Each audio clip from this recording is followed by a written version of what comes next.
जैसे घर में रोज बुहारी लगती है, रोज पोछा लगता है, दिन में 2 बार बुहारी लगती है, और कूड़ा पूरा घर का इकट्ठा किया भीतर से बाहर हम फेंक देते हैं सड़क पर। लेकिन गलती क्या करते हैं, खिड़की दरवाज़ा बंद करना भूल जाते हैं। कूड़ा घर के द्वार के बाहर आपने पटक दिया, घर बहुत साफ करा दिया आपने मेहरी से, लेकिन मेहरी खिड़की दरवाजे बंद करना भूल गई। तेज गति से गाड़ी आई और भर्र से इतनी ज़ोर से निकली कि जो कूड़ा आपके घर का बाहर पड़ा था फिर खिड़की दरवाजे से भीतर आ गया, और आपकी सारी ज़िंदगी बुहारी लगाते और कूड़ा फेंकते निकल जाती है। और जब हम इस दुनिया से मर के जाते हैं तो एक हाथ में बुहारी और एक हाथ में कूड़े की टोकरी रहती है और कुछ रहता नहीं। मेरी बात को बहुत प्यार से सुन लीजिए। पूजा पाठ भी करते हैं, दान पुण्य भी करते हैं, सत्संगों में भी जाते हैं, सत्संग कराते भी हैं, सब कुछ करते हैं, लेकिन खिड़की दरवाज़ा बंद करना भूल जाते हैं। फिर कूड़ा हमारे जीवन में चला आता है। महीनों की पूजा पाठ और सदाचार का जीवन, एक बार साले के लड़के की शादी में चले गए 3 दिन के लिए, करे आई सत्यानाश वहाँ जाके। बहुत लंबे समय के नियम व्रत पालन किए, दोस्तों के साथ एक बार गोवा घूमने चले गए, करे आए सत्यानाश। इसलिए या तो कथाएं सुनो मत, कोई फायदा नहीं है, बिल्कुल खचेड़न हो जाएगी जीवन की। भगवान की भी चिंता लगी रहेगी कि भगवान कैसे मिले, और कलम में भी कैसे जाएं, कथा में भी मटक लिए और कलम में भी मटक लिए, अंतर तो कुछ अपने पर है नहीं। तो जो कथा श्रवण करते हैं ये उनके लिए आचार संहिता है। उनको अपने जीवन की खिड़की दरवाजों की बहुत चिंता रखनी पड़ेगी। कानों से क्या प्रवेश हो, आंखों से क्या प्रवेश हो, नाक से कौन सी चीज़ सूंघे, हाथ क्या चीज़ हमारे हाथ में आए, पैर हमारे किस दिशा की ओर जा रहे हैं, ये आचार संहिता का पालन। मैं फिर बोलता हूँ कि कथा में मनोरंजन के लिए नहीं आया, यहाँ मनोरंजन के साधन तो आपकी मुट्ठी में बंद है। कुछ भी देखिए, ये मनोमालिन्य को धोने का साबुन है राम कथा। इतने बड़े बड़े लोगों ने इसकी परिश्रम करके सारा ये खड़ा किया हुआ है, ये मनोरंजन के लिए क्या? कुछ न कुछ जीवन में परिवर्तन लगना चाहिए कि नहीं, ये वो नहीं है जो पहले थे, अब ये कुछ और हो चुके हैं। हिम्मत कैसे हो रही है हमसे कहने की ये खा लिया? अरे कोई शादी बार बार होती है क्या? एक घूंट लेने में क्या जाता है? हिम्मत कैसे हुई? ऐसी दिव्यता लगनी चाहिए, ये वो नहीं है। जैसे एक है तो हंसी की बात, वो लिखी रहती थी पहले शादी के पहले और शादी के बाद। मैं कहता हूँ कथा के पहले और कथा के बाद, जब से कथा सुनिए बदल गया जीवन एकदम। लगना चाहिए, परिवार को भी लगना चाहिए, अपने को भी लगना चाहिए, मित्रों को भी नहीं यार ये वो नहीं है, अब वो बदल गया। ये मनु महाराज ने लीक डाली।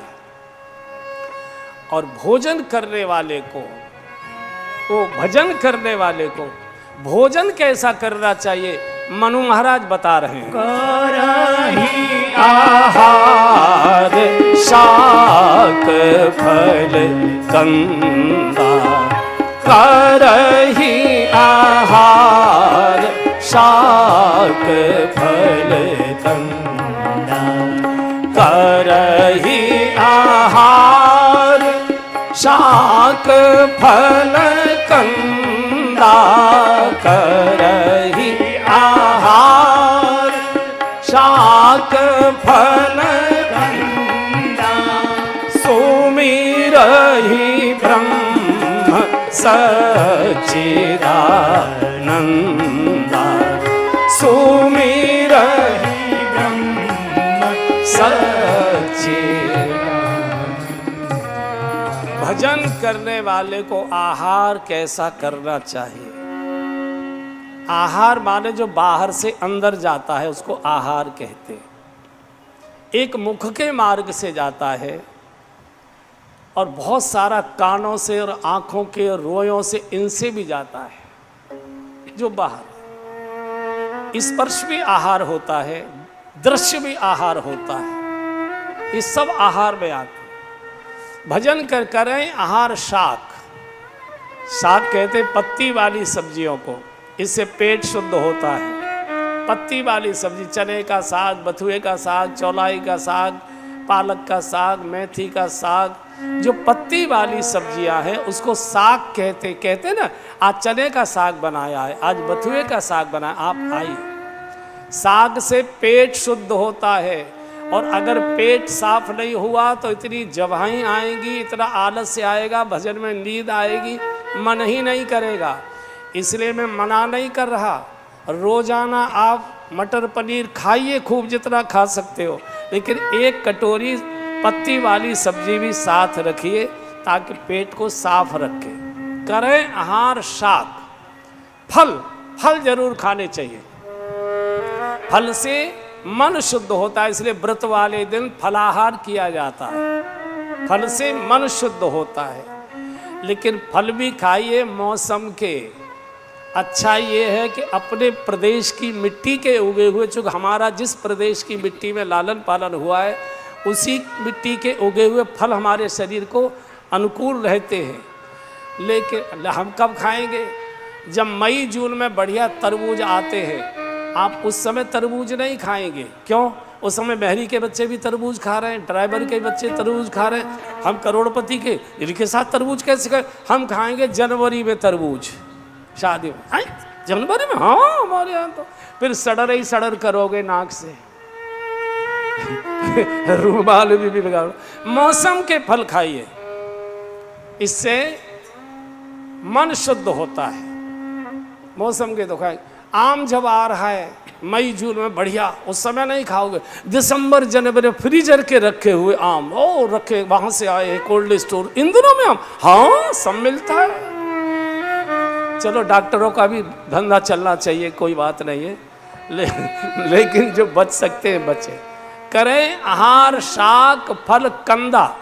कंद कहते हैं जो जमीन में से निकलते, इससे बुद्धि शुद्ध होती है। गाजर है, मूली है, चुकंदर है, सलजम है, शकरकंद है, ये जो जमीन में से निकलती है। जो भी थाली में, आप बड़े रईस लोग हैं, 10 प्रकार की सब्जियां रखिए, लेकिन एक सब्जी ये भी रखिए, पत्तों वाली सब्जी रखिए, मौसम का फल रखिए, कोई न कोई कंद हमेशा, गाजर हमेशा रहती है तो कोई न कोई कंद भी साथ रखिए, मनुभारा। इतना कठोर तप कर रहे हैं कि अस्थि मात्र होए रहे उस शरीरा। जब भजन बढ़ता है तो वजन घटता है, ये नियम है। जब जीवन में भजन बढ़ता है तो वजन घटता है। भगवान ने आकाशवाणी से संबोधन किया, मनु महाराज आपकी जय हो, वरदान मांगो, वरदान मांगो, वरदान मांगो, मांगो वरु भैरव वाणी। मांगो मांगो वरु भैरव वाणी। परम गंभीर कृपामृत सानी। परम गंभीर कृपामृत सानी। दोनों ने कहा प्रभु दर्शन चाहते, बोले ठीक, बोले नहीं रुकिए, हम जिस रूप का दर्शन चाहते उस रूप में आपको आना पड़ेगा। आप अगर विराट रूप में आएंगे हम दर्शन नहीं करेंगे, चतुर्भुज रूप में आएंगे दर्शन नहीं करेंगे, किसी और रूप में आएंगे तो दर्शन नहीं करेंगे।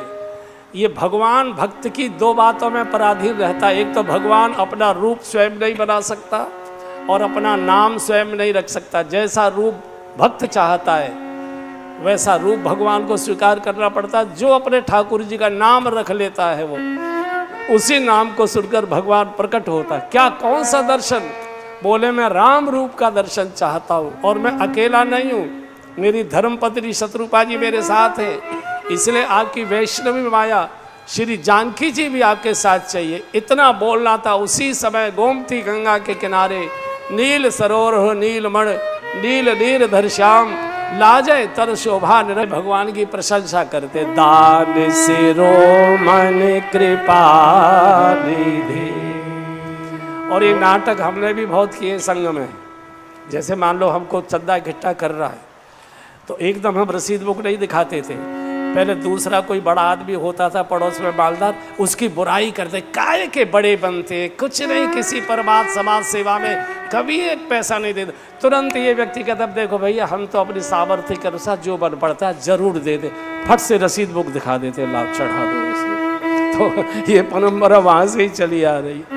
दान शिरोमणि कृपा विधि और नाथ कहूँ सती भाव, चाहूँ तुम ही समान सुत,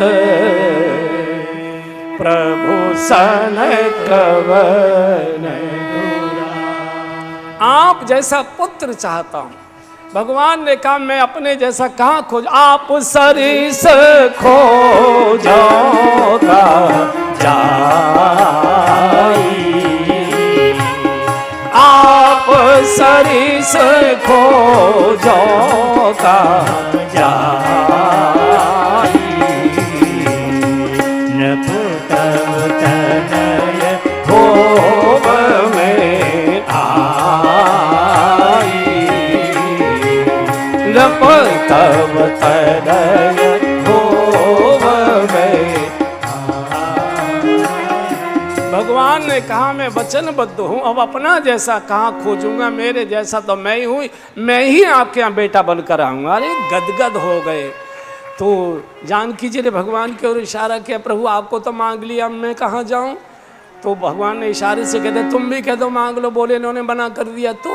तो भगवान ने शत्रुपा जी के हृदय में प्रेरणा की, देवी आपको कुछ मांगना। हाँ प्रभु, ध्यान से आपके दर्शन में भूल गई, आप तो मेरे आंगन में बेटा बनकर आए, और हे देवी आप मेरे आंगन में पुत्र वधू बनकर आए, बस और कुछ नहीं चाहिए।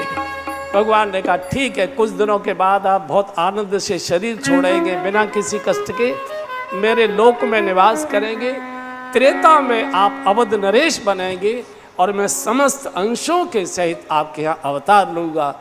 घटना पूरी हुई। इधर रावण का जन्म हो चुका है, 1 लाख पुत्र, 1.25 लाख नाती, इतना बड़ा परिवार रावण का।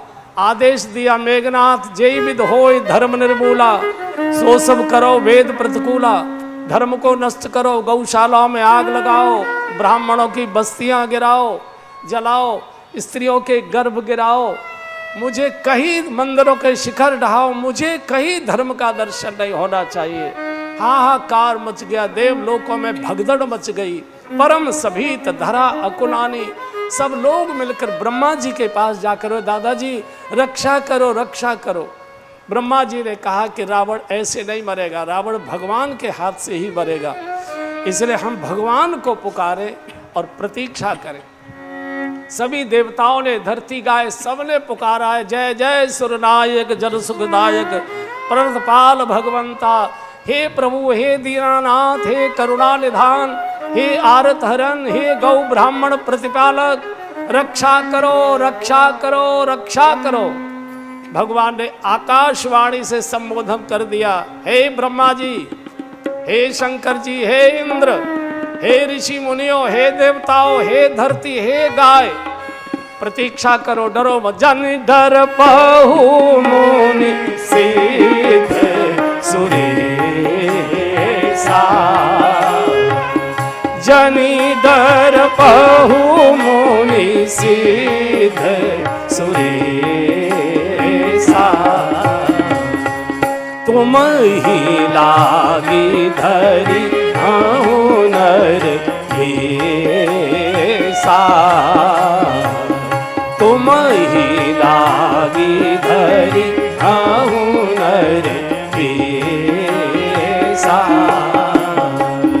अंशन सहित मनुज अवतारा, अंशन सहित मनुज अवतारा, लई हूँ दीन कर वंश उदारा, लई हूँ दीन कर वंश उदारा, हरि हूँ सकल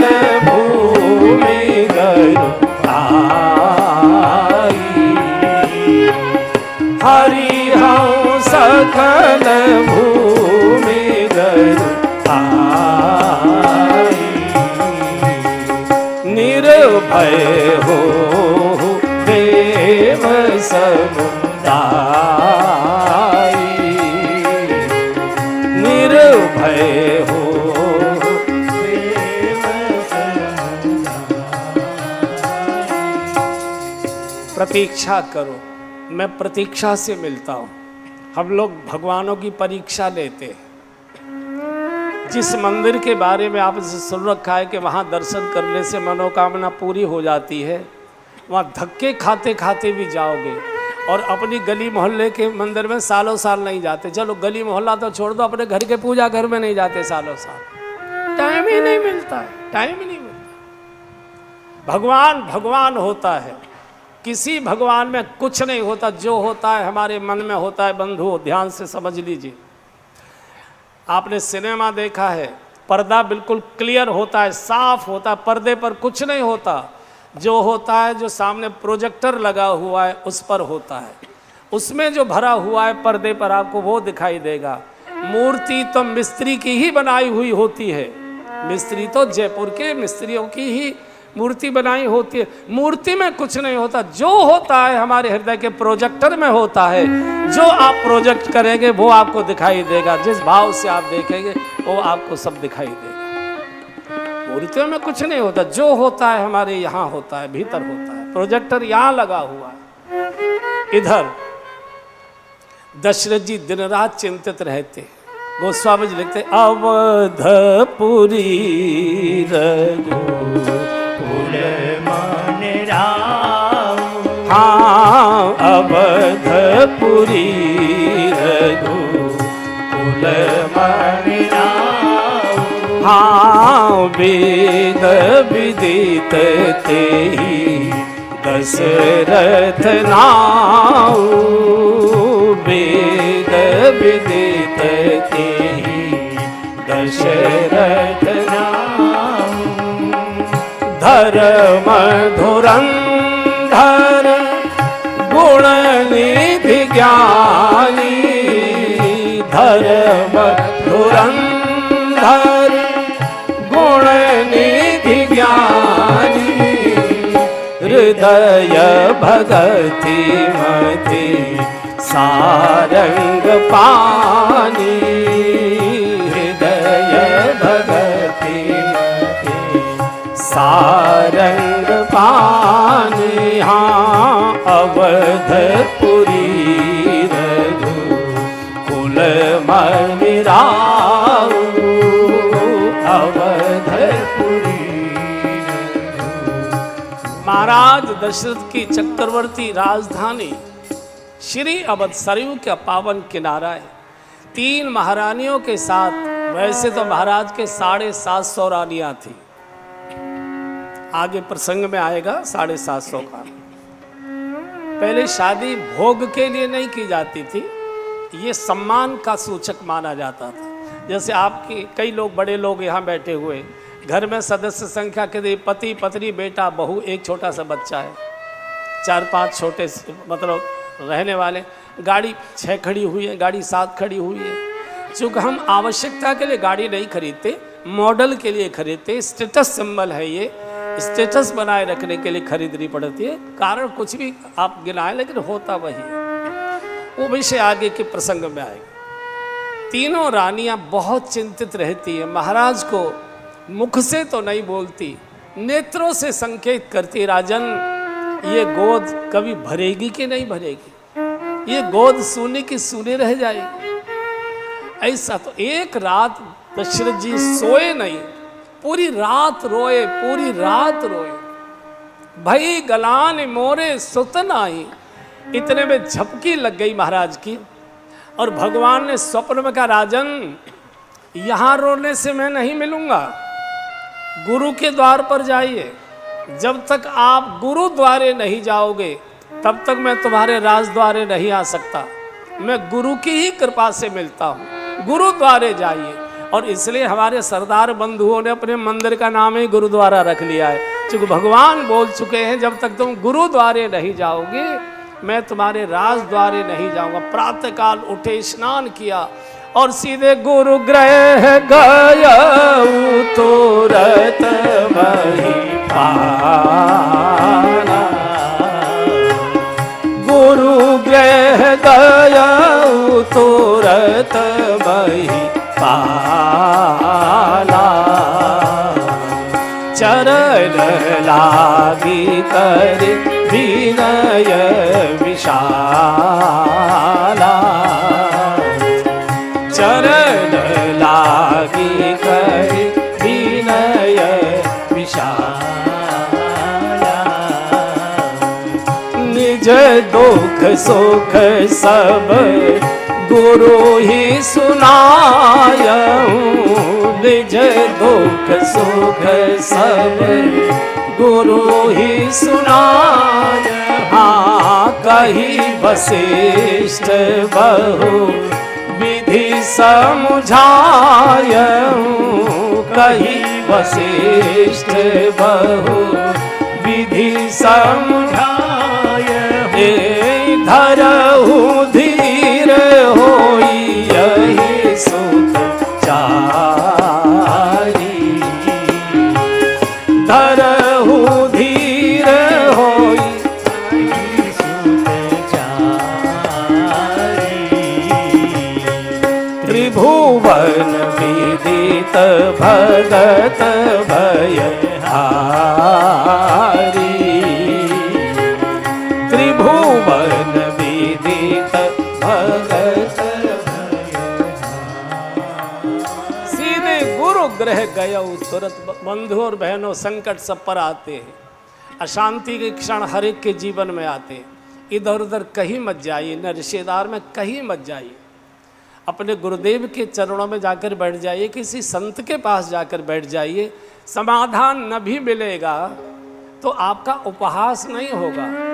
रिश्तेदार के यहाँ जाकर रोओगे तो आपसे भी लंबा मुंह बना लेगा, लेकिन जब आप मिलकर गाड़ी में बैठकर चलोगे तो पत्नी से कहेगा अब आया है ऊंट पहाड़ के नीचे। बहुत उछल कर चलता था। गुरु से समाधान भले ही न मिले, शांति जरूर मिलेगी आपको। साधु से भले ही समाधान न मिले, शांति अवश्य मिलेगी। सीधे गुरु और निज दुख सुख सब गुरु ही सुनाए। गुरुदेव आपके आशीर्वाद से सुख की कोई कमी नहीं है, लेकिन एक बड़ा भारी दुख हमको दिन रात रुलाता है। घर में कोई दीपक जलाने वाला नहीं है। क्या हमारी अर्थी के साथ राजभवन के दीपक बुझा दिए जाएंगे? क्या मेरा कोई उत्तराधिकारी प्रकट नहीं होगी? दशरथ जी तो और जोर जोर से रोने लगे, गुरुजी संतान कैसे पैदा होगी? बोले क्यों? बोले मेरी रानियों को तो ऋतु धर्म मासिक धर्म बंद हो चुका है, तो संतान कैसे होगी? गुरुदेव ने कहा कि संतान क्रिया से नहीं होगी, क्रिया बहुत बार हो चुकी होगी, अब कृपा से होगी। कैसे होगी? बोले पुत्र कामेष्टि यज्ञ कराना पड़ेगा तब। तो दशरथ का गुरुजी बताइए, व्यवस्था बताइए, मैं क्या करूं? बोले मैं नहीं कर सकता। भारतवर्ष में एक में ऋषि है, छत्तीसगढ़ में निवास करते शंगी नाम के ऋषि, वही इस यज्ञ को पूर्ण करना जानते हैं। भारत में दूसरा कोई जानता ही नहीं। गुरुजी वो तो कहीं आते जाते नहीं, वो आएंगे कैसे? बोले अब तुम चिंता मत करो, जाकर बढ़िया सी कॉफी पियो। अब ये जिम्मेदारी मेरी है, गुरुता मेरे पास है। मैं बुलाता हूँ श्रृंगी ऋषि वशिष्ठ बुलावा। श्रृंगी ऋषि वशिष्ठ बुलावा।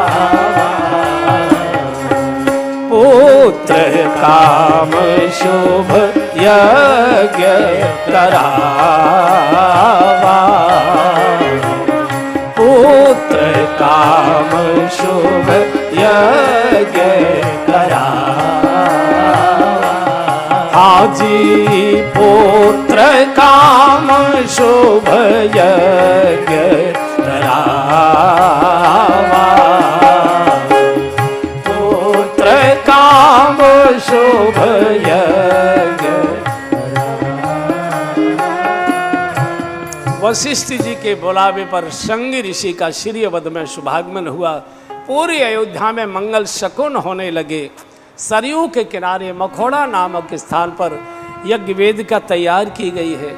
तीनों महारानियों ने स्नान आदि के बाद व्रत रखा हुआ है। यज्ञ के मुख्य यजमान के आसन पर वशिष्ठ गुरुदेव आज स्वयं विराजमान हैं। दशरथ जी पास में बैठे हैं। आज अग्निदेव स्वयं प्रकट हो गए और यज्ञ का प्रारंभ हुआ। स्वाहा स्वाहा का उद्घोष होने लगा। जैसे जैसे यज्ञ पूर्णता की ओर जा रहा है, तैसे तैसे वातावरण में मंगल शकुन प्रकट होने लगे, मंगल चिन्ह दिखाई देने लगे। माताओं के वामांग फड़कने लगे, महाराज के दायांग फड़कने लगे। पूरे के पूरे वातावरण में दिव्यता आ गई। और जैसे ही पूर्णाहुति अर्पित की, ओम पूर्णमदः पूर्णमिदं पूर्णात् पूर्णमुदच्यते पूर्णस्य पूर्णमादाय पूर्णमेवावशिष्यति ओम सर्ववै पूर्णगुं स्वाहा ओम सर्ववै पूर्णगुं स्वाहा ओम सर्ववै पूर्णगुं स्वाहा। जैसे ही पूर्णाहुति यज्ञ वेदिका में अर्पित की गई, यज्ञ नारायण सशरीर प्रकट हो गए। बोलिए यज्ञ नारायण भगवान। हाथ में पायस प्रसाद सुवर्ण के कटोरे में खीर का प्रसाद, पायस प्रसाद लेकर लीजिए वशिष्ठ जी, आपके मनोरथ पूर्ण हुए। वशिष्ठ जी ने वो पायस प्रसाद का कटोरा दशरथ जी के हाथ में दिया। राजन जाओ, प्रसन्नता से महारानियों में इसका वितरण करो। प्रसाद कहते ही उसे है जो प्रसन्नता प्रदान करे, उसी को प्रसाद कहते। प्रसीदतु इति प्रसन्नता, जो प्रसन्नता दे उसी को प्रसाद।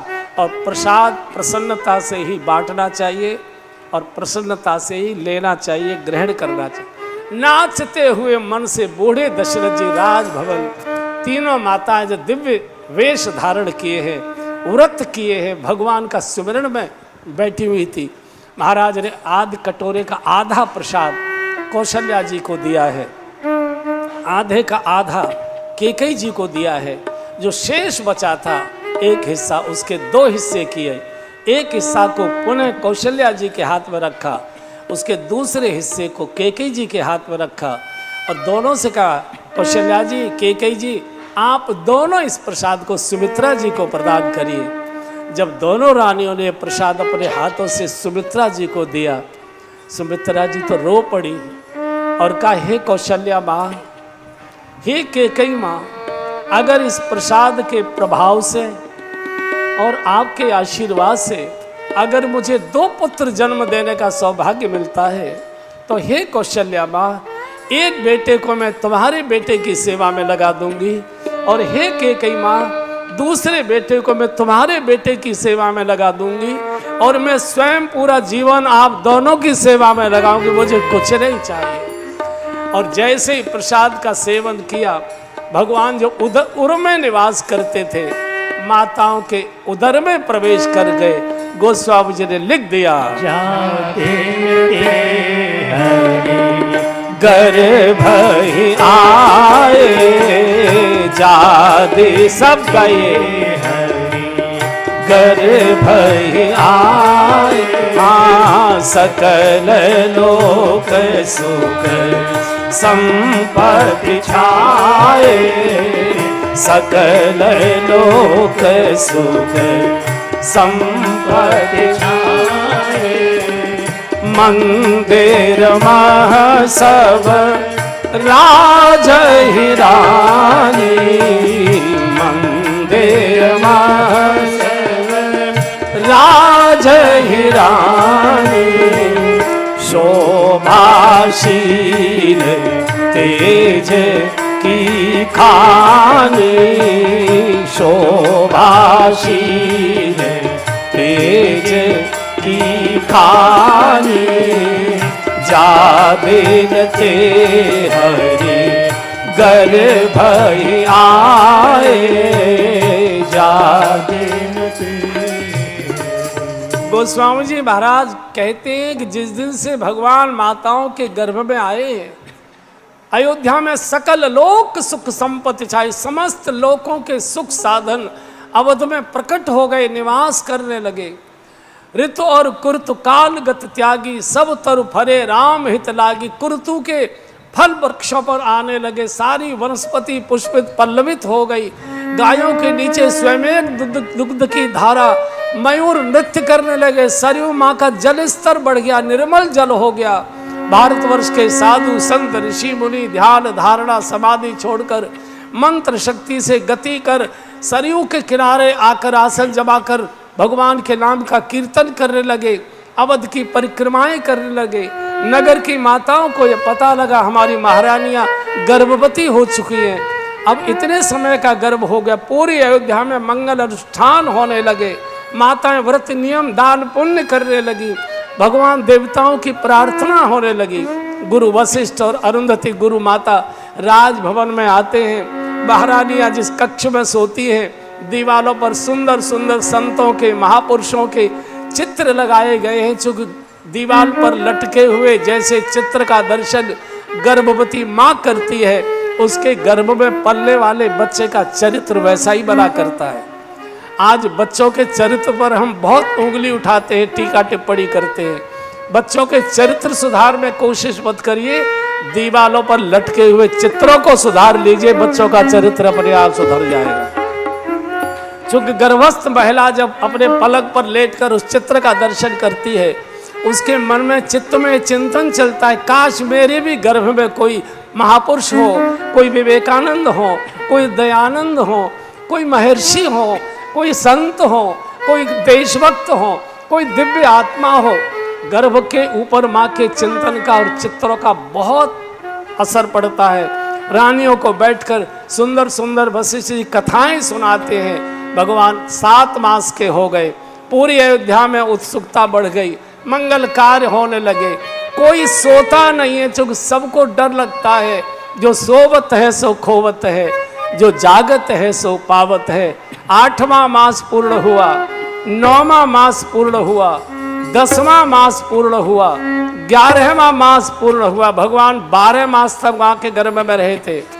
12वां मास पूर्ण हुआ, गोस्वामी जी ने घोषणा कर दी, जोग लगन ग्रह बार तिथि सकल भय अनुकूल, चर और अचर हरजुत राम जन्म सुख मूल। गोस्वामी जी ने घोषणा कर दी, 9वीं तिथि मधुमास पुनीता रामा, 9वीं तिथि मधुमास पुनीता रामा। शुक्ल पक्ष अभिजित हरि प्रीता रामा, शुक्ल पक्ष अभिजित हरि प्रीता रामा। जी मध्य दिवस अति शीतन रामा हो रामा, रामा मध्य दिवस अति शीतन धामा हो रामा, रामा पावन काल लोक विश्रामा रामा, पावन काल लोक विश्रामा रामा। जी 9वीं तिथि मधुमास पुनीता रामा, 9वीं तिथि मधुमास पुनीता रामा। जी रामा, जी रामा, जी रामा। गोस्वामी जी ने घोषित कर दिया, चैत्र मास शुक्ल पक्ष 9वीं तिथि मंगलवार का दिन।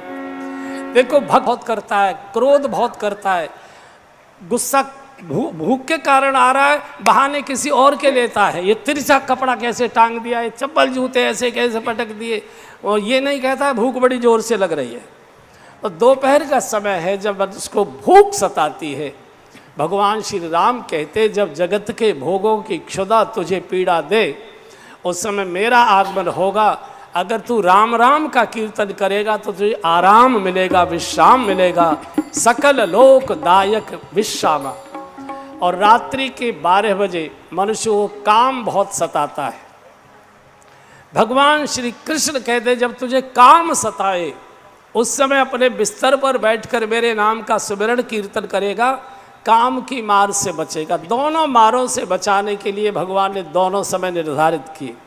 अभी किसी को कुछ मालूम नहीं है। अयोध्या के नागरिक बार बार बार बार दौड़ दौड़ कर दरवाजे पर आते हैं। सेवक कहते हैं अभी नहीं, समाचार होगा, नगाड़े बजाए जाएंगे, छत पर सब व्यवस्था हो चुकी है, प्रतीक्षा करो, धैर्य रखो। कोई सोने को तैयार रहे, सब जागे हुए, चारों ओर पूरे परिक्रमा कर रहे हैं राजभवन की, कब समाचार मिले, कब समाचार मिले, कब समाचार। इधर कौशल्या जी ने प्रातःकाल स्नान किया है। आज माँ ने अपने केश भी खुले रखे, धवल वेश धारण, दिव्य वेश धारण किया है और अपनी सब सखियों को, जो भी सेविकाएं थी, जो भी नौकर चाकर थे, सबको राजभवन के बाहर कर दिया। बोले आज मुझे विशेष पूजा करनी है, सब मुझे डिस्टर्ब कोई मत करो, व्यवधान मत करो, सब बाहर जाओ। लेकिन कोई नहीं गए, छुप गए इधर उधर, चूंकि सब में उत्सुकता है। प्रातःकाल स्नान करके कौशल्या माँ चतुर्भुज नारायण भगवान के सामने आकर बैठ गई। अयोध्या के राजभवन में चतुर्भुज भगवान की पूजा थी। चतुर्भुज भगवान बैठ गई और सुखासन लगाकर भगवान के स्मरण में डूब गई। घड़ी बढ़ती जा रही है और माँ की जप की गति भी बढ़ती जा रही है। घड़ी ने 6 बजाए, 7 का घंटा बजा, 8 का घंटा बजा, 9 का घंटा बजा, 10 का घंटा बजा, 11 का घंटा बजा, 11:30 की घंटी बजी और जैसे ही टन टन टन टन 12 का घंटा बजा, माँ के सामने चतुर्भुज नारायण प्रकट हो गए। बोलिए चतुर्भुज नारायण भगवान की भय प्रकट कृपाला। घर जाके स्तुति गा लीजिए। हमने ऐसा सुना है कि माँ ने स्तुति आदि कर दी और माँ रूठ कर, नाराज होकर मंदिर से जाने लगी। तो भगवान ने कहा, अरे माँ रुको रुको रुको रुको। माँ ने और कदम तेज बढ़ाए। भगवान ने दौड़ के पीछे से लहंगा पकड़ लिया। कहाँ जा रही हो? बोले जा रहे हैं। बोले मैं तो आपके लिए आया और आप मुझे छोड़कर जा रही हैं। बोले आए तो सही, लेकिन तुम झूठे हो और हम झूठों से बात नहीं करते। अरे झूठे? सारी दुनिया में मेरी सत्यनारायण के नाम से लोग कथाएं कराते हैं, मैं तो सत्य। बोले नहीं, तुम झूठे हो। और माँ की असलियत बच्चे की माँ से ज़्यादा कोई नहीं जानता। क्या झूठ बोला मैंने? माँ ने कहा, आपने कहा था मैं बेटा बनकर आऊँगा और आप तो महाराज मेरे बाप बनकर आए हो। आप मेरे बाप बनकर आए हो। तो भगवान बोले क्या करूं? बोले 4 हाथ अच्छे नहीं लगते, एक भी उंगली ज़्यादा होती है वो भी बुरी लगती है, कटवानी पड़ती है। ये 2 हाथ कम करो। भगवान ने 2 हाथ कम कर लिए। बोले अब? बोले थोड़े छोटे हो जाइए। भगवान छोटे हो गए। बोले अब? बोले और छोटे हो जाइए। फिर छोटे हो गए। अब और छोटे हो जाइए। अब ये अब मत करो। जैसे गर्भ से चिकना चिकना ताजा बालक आता है, ऐसा रूप बनाइए। तो भगवान माँ की गोद में बिल्कुल ताजे बालक की तरह हो गए। तो भगवान ने कहा अब तो राजी हो? माँ ने कहा हाँ, रूप तो ठीक बना लिया, लेकिन बातें तो बूढ़ों जैसी कर रहे हो। बातें तो बूढ़ों जैसी कर रहे हो। बालक कोई बातें करता है क्या? तो भगवान ने कहा क्या करूं? बोले रोइए। जब बालक पैदा होता है और रोता है, तब मोहल्ले वालों को पता लगता है कि बच्चा आ गया, रोइए। भगवान ने कहा हम तो नहीं रोते। बोले क्यों? बोले जिसको दुख हो वो रोए, हमको तो कोई दुख है नहीं। माँ ने कहा भगवान, अपने दुख में तो दुनिया रोया करती है, एक आप ही तो हो जो दुनिया के दुख में आप रोते हो। और जब तक आप नहीं रोओगे दुनिया का रोना बंद नहीं होगा। आप रोइए ताकि दुनिया हंसना शुरू करे। अरे ये तो बड़ा मुश्किल हो रहा है, अब कैसे रोएं? बड़ा रोना आ नहीं रहा है। अच्छा थोड़ी देर की मुझे छुट्टी दे सकती हैं? बोले कहाँ जाओगे? बोले झुंझुनू जाऊँगा। झुंझुनू? हाँ। क्यों? बोले मारवाड़ी माताओं को ये अभ्यास होता है कि रोना पड़े और रोना ना आ रहा हो तो कैसे रोती हैं वो, उनसे सीखें। आपने माताओं को देखा होगा, विशेषकर हरियाणा और राजस्थान की, हमारे ब्रज की। अब जैसे किसी की मौत हो गई, आंगन में लाश पड़ी है, सब लोग रो रहे हैं, तो न रोने वाला भी रोने लगता है। अब व्यवहार के लिए 8 दिन बाद मिलने जाना है, तो वहाँ कैसे रोएं? रोना तो आएगा नहीं एकदम। तो ऐसे में पता है माता क्या करती है? अकेली नहीं जाएगी मिलने, 4-6 का गुट जाता है और रास्ते में तो हंसी ठट्टा करती जाएगी। और जैसे ही मौत वाले का घर आता है, लम्बा घूंघट चूंदर का ऐसे करेंगी और ऐसा तूफान बजा दे। अच्छा नाक भी सूखती जाती है, वो ऐसा लगता है रो रही, और भीतर एक में नहीं रोती। तो भगवान ने कहा कि हम रोना सीखेंगे। बोले रोइए। और जैसे ही भगवान ने कहा जैसे ही शुरू किया, सुन से सुरोधर परम प्रिय भाई, संभ्रम चले आई सरा। हाजी सोने शिशु रोदन परम प्रिय भाई, संभ्रम चले आई सवरा हाजी हर्षित जहाँ तह धाई राशि आनंद मगन सकल पूर्वासी हर्षित जहाँ तह धाई दासी आनंद मगन। और जैसे ही भगवान रोए माँ को तो समाधि लग गई। जो दासियां छुपी खड़ी थी एकदम दौड़ी चली गई राजभवन में प्रवेश। महाराज बैठे थे राजसभा में, एकदम बोले महाराज की जय हो, महाराज की जय हो, महाराज को बधाई हो, महाराज को। अरे कलावती हो लीलावती का खबर लाई है? बोले ऐसे ना बताऊंगी महाराज, पहले इनाम दो। तो जैसे ही कहा कि इनाम दो तो दशरथ जी ने कहा बता तो सही। बोले कौशल्या माँ की गोद में सावले सलोने को ओ दशरथ पुत्र जन्म सुधारा मानव ब्रह्मानंद हाजी दशरथ पुत्र। अरे दशरथ जी तो नाचने लगे। सुमंत्र जल्दी बाजे वाले बुलाओ, बाजे बजाओ। आनंद पूरी भर राजा रे कहा बुलाई बजा। अरे परमानंद पूरी भर राजा रे कहा बुलाई बजा। जारे कहा बुलाई बजा, अरे कहा बुलाई। ओ बूढ़े दशरथ पोपले, एक भी मुंह में दांत नहीं, और गा रहे बजा रहे नाच रहे। जितने भी हार पहने थे सब सेविकाओं के गले में। सुमंत्र जल्दी बाजे वाले बुलाओ, बाजे बजवाओ।